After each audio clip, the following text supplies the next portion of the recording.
India के लिए खतरे की घंटी बज रही है और इंडिया शुड वेक अप, क्योंकि मॉनरो डॉक्ट्राइन का इन्वोकेशन जो डोनाल्ड ट्रंप ने कहा कि वो कर रहे हैं जब उन्होंने वेनेजुएला को अटैक किया, ये चीज़ जो है वर्ल्ड लीडर्स के खतरे की घंटी बज गई है। इंडिया के लिए खतरे की तो बात है ही, क्योंकि उन्होंने अदानी और नेशनल सिक्योरिटी एडवाइज़र जो हमारे हैं उन पर क्रिमिनल केस अमेरिकन कोर्ट्स के अंदर लॉन्च किया है और वो इंडियन गवर्नमेंट को बार बार कह रहे हैं कि ये उनको समन्स सर्विस करने के लिए जो इंडियन गवर्नमेंट नहीं कर पाई है। बहुत सिवियर रिलीजियस टर्मोइल होगा ईरान के अंदर, एजुकेशनल इंस्टीट्यूशंस, जुडिशरी और सब जगह प्रोटेस्ट होगा लीडरशिप के अगेंस्ट। मोदी जी ने जो प्रेजेंट दिया बाइडेन की वाइफ को, जो कि उनका एक नंबर का शत्रु है, तो ये तो वृश्चिक राशि के हैं ट्रंप भी, तो उन्होंने फॉरगिव नहीं किया है और उनका ईगो काफ़ी वुंड हो गया है। मुझे नहीं लगता कि खामेनी जो है विदाउट अ फाइट जाएंगे, जाते जाते इजराइल के ऊपर कुछ ना कुछ वो करेंगे, बिकॉज वो अलाइन करना चाहेंगे इस्लामिक फोर्सेस को। डोनाल्ड ट्रंप के क्रेजी डिसीजंस हमने प्रेडिक्ट किए थे। 4 जनवरी से लेकर 6 फरवरी तक एक स्पेल है, दूसरा फेज़ जो है मार्च 1 से 18 तक है, और तीसरा क्रेजी स्पेल जो आएगा विश्व के लिए वो अप्रैल 27 से लेकर मई 23, 2026 तक होगा। अब इंडिया के लिए खतरे की घंटी बज रही है और इंडिया शुड वेक अप, क्योंकि मॉनरो डॉक्ट्राइन का इन्वोकेशन जो डोनाल्ड ट्रंप ने कहा कि वो कर रहे हैं जब उन्होंने वेनेजुएला को अटैक किया, ये चीज़ जो है वर्ल्ड लीडर्स के खतरे की घंटी बज गई है। क्योंकि क्या है मॉनरो डॉक्ट्राइन, अगर आप हिस्ट्री के स्टूडेंट हैं आप जानोगे कि क्विंसी एडम्स एक बहुत फेमस डिप्लोमेट थे अमेरिका के, और उस समय अमेरिका के इंटरेस्ट, सॉवरेन इंटरेस्ट को प्रोटेक्ट करने के लिए और वेस्टर्न हेमिस्फीयर में जो है डोमिनेंस अमेरिका का इस्टेब्लिश करने के लिए उन्होंने ये डॉक्ट्राइन जो है इम्प्लीमेंट किया था। इसका मतलब कोई भी आदमी या कंट्री अमेरिका के इकोनॉमिक या कोई भी इंटरेस्ट, सिक्योरिटी इंटरेस्ट के खिलाफ काम कर रहा है या वो एंडेंजर फील करते हैं, तो उनका इंटरवेंशनिस्ट पॉलिसी जो है by an act of parliament उन्हें अलाउ करता है, कहीं भी इंटरफेयर कर सकते हैं। इनिशियली इसका एक जोग्राफिकल रिस्ट्रिक्शन था सिर्फ वेस्टर्न हेमिस्फीयर के लिए, लेकिन gradually over the years and decades and centuries इन्होंने टेरिटोरियल लिमिटेशन निकाल दिए, और इस पॉलिसी के तहत वो किसी भी कंट्री, किसी भी इंसान को कहीं भी परस्यू कर सकते हैं जो अमेरिकन इंटरेस्ट के खिलाफ काम कर रहा है। इंडिया के लिए खतरे की तो बात है ही, क्योंकि उन्होंने अदानी और नेशनल सिक्योरिटी एडवाइज़र जो हमारे हैं उन पर क्रिमिनल केस अमेरिकन कोर्ट्स के अंदर लॉन्च किया है, और वो इंडियन गवर्नमेंट को बार बार कह रहे हैं कि ये उनको समन्स सर्विस करने के लिए जो इंडियन गवर्नमेंट नहीं कर पाई है। तो मॉनरो डॉक्ट्राइन इन्वोक करना बहुत ही खतरनाक है। उसके हिसाब से वो कहीं भी जा सकते हैं उस आदमी को लेकर आने के लिए। वेनेजुएला को अटैक करने का जो इन्होंने फॉरेन पॉलिसी मॉनरो डॉक्ट्राइन के तहत अट्रैक्ट किया है, और मादुराओ जो प्रेसिडेंट और उनकी वाइफ को रातों रात उठा लिया, जैसे रावण अपने एजेंट्स भेज के उठा लेता है, किडनैप करता है, वर्चुअली किडनैप है, वायलेशन ऑफ इंटरनेशनल लॉ है। लेकिन हम ज्योतिष के ज़रिए हम ये एक्सप्लेन करने की कोशिश कर रहे हैं इस पूरे इंसिडेंट को। थोड़ा बैकग्राउंड ज़रूरी था जानना। ये मेरे पुराने जो प्रेडिक्शंस हैं लास्ट फ्यू इयर्स के टेलीविज़न चैनल्स पे, मैंने क्लियरली कहा है ये वॉर, असली वॉर जो है ये अमेरिका और चाइना के बीच में है। अब ये कोलंबिया को एनसर्कल करेंगे, उनको अटैक करेंगे, ईरान को सबसे ज़्यादा डर है। ये मैं बैकग्राउंड तो बता ही रहा हूँ, लेकिन प्रेडिक्शन भी बता रहा हूँ और प्लानिटरी प्लेसमेंट भी आपको बताऊँगा, अनलाइक अदर पीपल जो सिर्फ प्रेडिक्शन करते हैं। मेन चीज़ क्या है कि ईरान में इन्होंने रेवोल्यूशन जो फर्मेंट करना है ताकि खामेनी यहाँ से भाग जाएं रशिया। और खामेनी जो हैं एक डिक्टेटर हैं, वो डिक्टेटर्स जल्दी से गिव अप नहीं करते, वो ब्रुटैलिटी करते हैं अपने लोगों के ऊपर और फिर रेवोल्यूशन होता है। तो वहाँ पे ईरान के चार्ट के अंदर हम अभी एनालाइज करके आपको बताते हैं कि ये क्या हो रहा है। अब ईरान की कुंडली देखते हैं। ईरान जो है 1 अप्रैल 1979 फेट नंबर 8 और डेस्टिनी नंबर 4 रोहिणी नक्षत्र, पर्सनल ईयर 6 चल रहा है। इसीलिए पर्सनल ईयर 6 जिसका चल रहा है उसको परेशानी इसलिए आ रही है क्योंकि शुक्र अस्त हैं जनवरी के महीने में, फरवरी का भी कुछ समय तक अस्त हैं।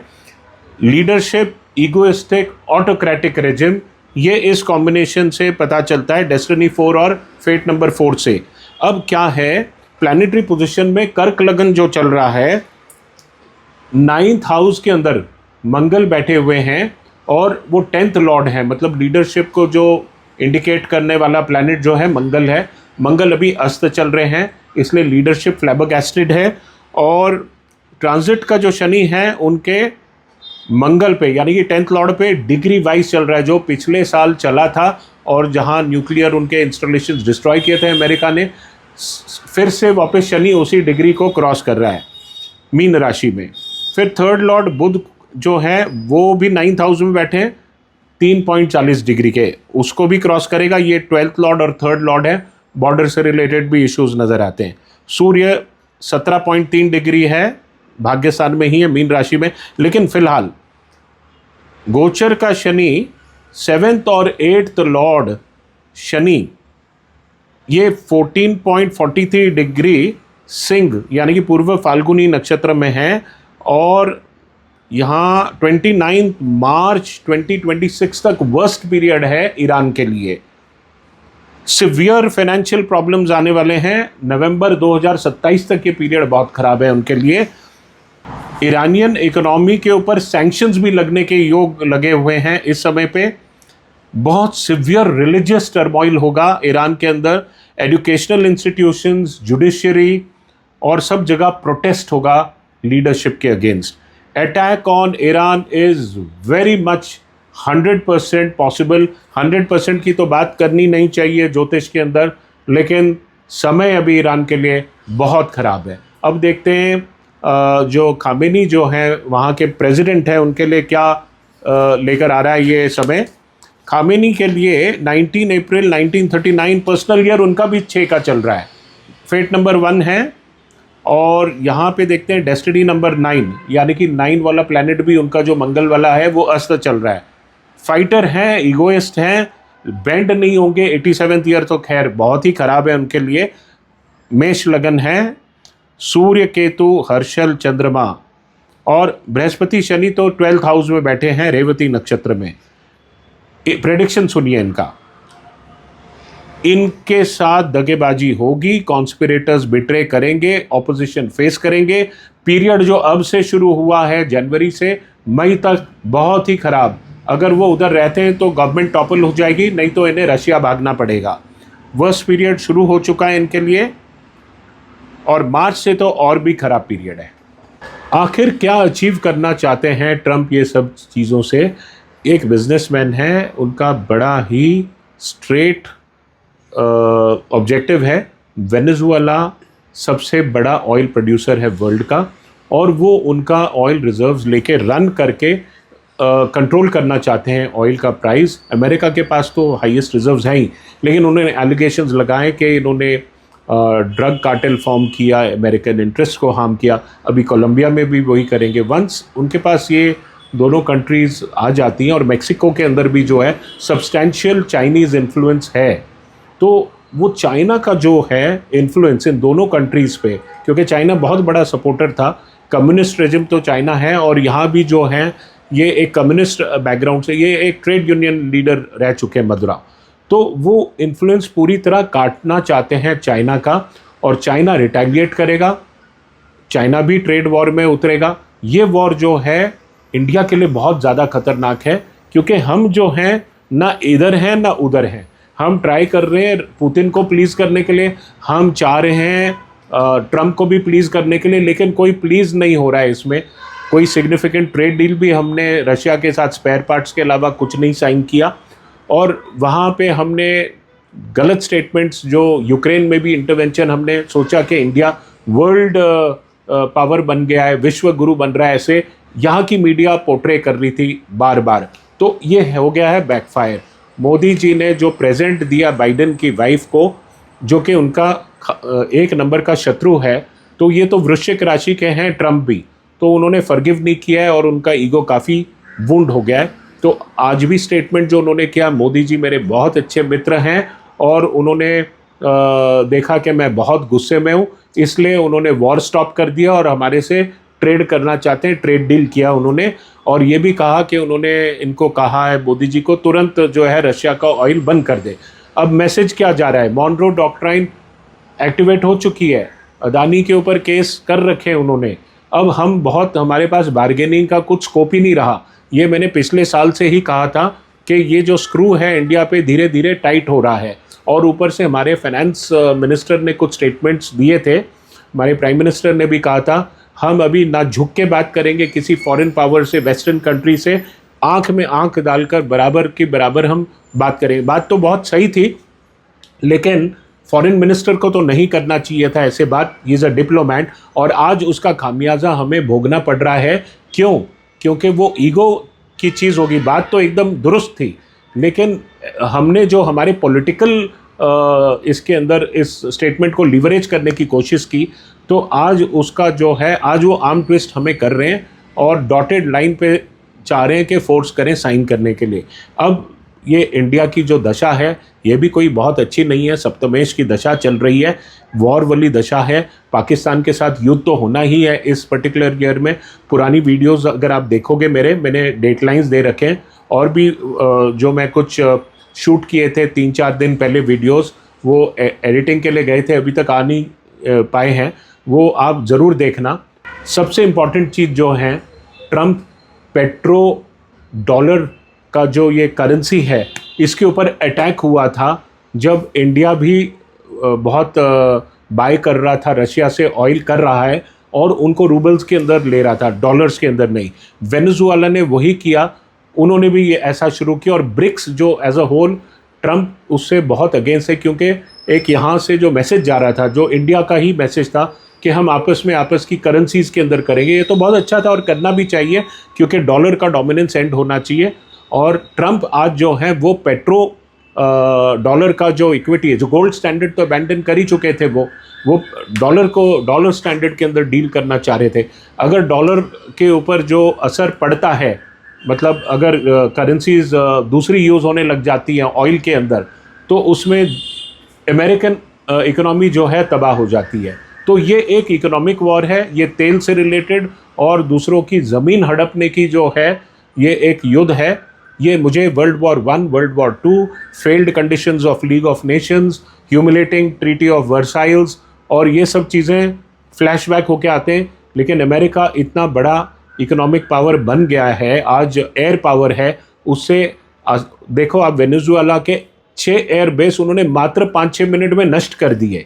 तो इंडिया को भी जो इनके फ्रिगेट आ रहे हैं, बांग्लादेश के इधर भी, ये बांग्लादेश को इंडिया के अंदर टर्मोइल फॉस्टर करने के लिए अरुणाचल में, आसाम में, सब जगह ये सब चल रहा है। और बांग्लादेश जो है वो बांग्लादेश नहीं है, ये पाकिस्तान है। प्री 1971 के डेज़ पे हम चले गए हैं और हमारा जो है, हम कह सकते हैं कि जो हमें इंदिरा गांधी ने जो ब्रिलियंट एक्शन लिया था, अनपैरेलल्ड है इंडियन हिस्ट्री में, जो बांग्लादेश को तोड़ दिया, सिक्किम को भी इनफैक्ट एक नए स्टेट को, एक नए कंट्री को एक स्टेट बना लिया था। तो हम ऐसे उम्मीद करते हैं मोदी जी इस वक्त पे, देखो पहलगाम तो ट्रैप था हमारे को इंड्यूस करके ये सब करना, बट ये टाइम बहुत कॉशियस अप्रोच लेना चाहिए और हमारे डोमेस्टिक जो पॉपुलेशन है उनके ऊपर पूरा कॉन्फिडेंस होना चाहिए, उनको प्यार देना चाहिए, उनको रिलीफ देना चाहिए, ताकि देश एकजुट होकर खड़ा हो उनके साथ। इज़राइल जो कि मेन प्लेयर है, 14 मई 1948 पे जन्म तारीख है, फेट नंबर 5 और डेस्टिनी नंबर भी इसका 5 है, लेकिन षष्ठी तिथि पे पैदा हुआ है। इसके वजह से ही पूरा युद्ध जो है, जो अक्टूबर में इनके ऊपर ईरान ने अटैक किया था, उसके वजह से सब प्रॉब्लम्स हुए थे।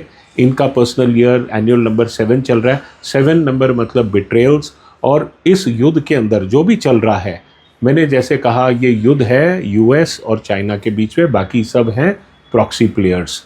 अब इज़राइल के बारे में हम एक चीज़ देखते हैं कि बैड टाइम उनका कब है। शनि ट्राइन कर रहा है 8th लॉर्ड के नवमांश में कुंभ राशि में।